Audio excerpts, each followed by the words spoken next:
Hey, you all. So I was just putting together some stew. I had some steak left over from yesterday, and I thought, well, maybe let me go ahead and make some stew. I didn't feel like having like a steak, but let me make some stew. And so I went in the refrigerator to check the different veggies and stuff that I had available, and onion and carrots.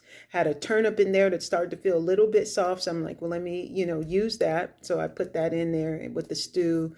I have fresh garlic, all of these other things, bay leaves, and I had a bell pepper. And as I was cutting the bell pepper, I saw it was a little bit soft in one area around the top.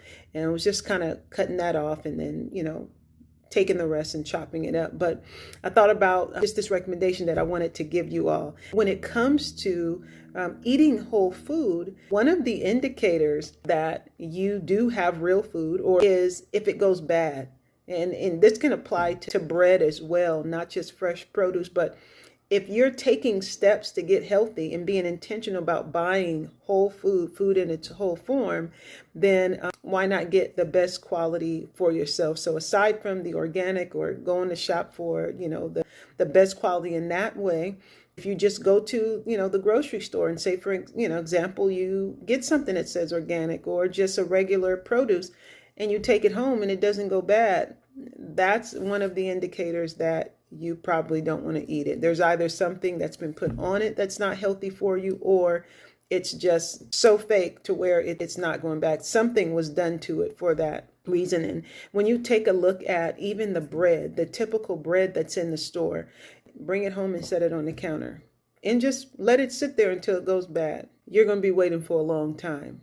And that's one of the indicators that it's not real. Now, if you take something like Ezekiel bread, that stuff you can't even keep it in the refrigerator for a week and it'll go bad because it is real. It's real. It's sprouted whole in its whole form, and you can't even keep that in your refrigerator for a long time. And that's one of the indicators that it is real. So if you have a food, if you have even whole food that you've purchased and it's not going bad, that's probably the one that you want to just walk over to the trash can and allow it to take its permanent visit there. Okay.